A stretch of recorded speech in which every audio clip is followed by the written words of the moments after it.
Good morning and welcome to Daily Reflection with Aneel Aranha. Today is the 13th of February.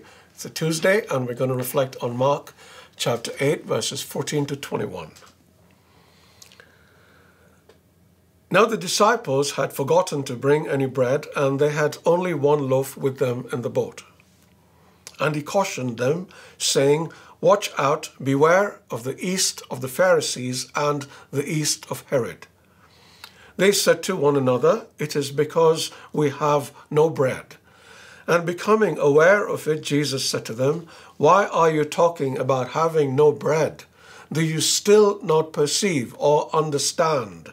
Are your hearts hardened?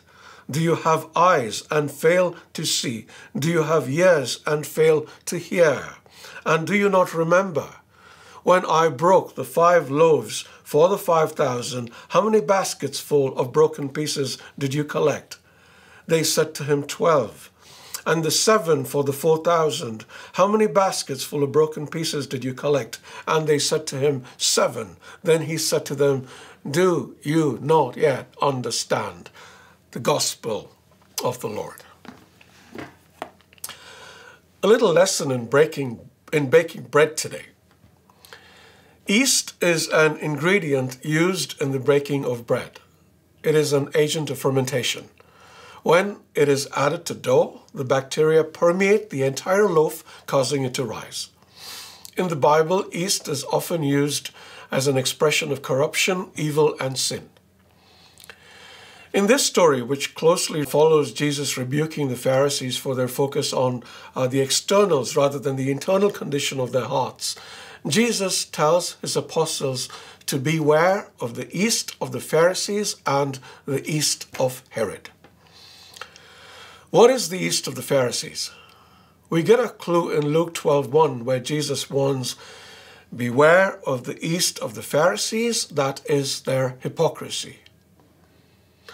Hypocrisy is the practice of claiming to have moral standards or beliefs to which one's own behavior does not conform. Put simply, it is being a fake. And what is the yeast of Herod? In Matthew's account of these same events, see Matthew chapter 16, verse 6, Jesus calls it the yeast of the Sadducees. Now, if the Pharisees were conservative, the Sadducees were liberals, and their yeast was materialism, worldliness, and compromise, and Jesus warned against this.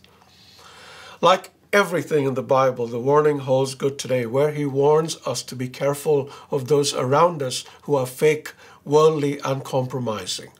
We need to be careful because they can infect us with their hypocritical, worldly, and compromising ways. Jesus tells us we can recognize them by their fruit.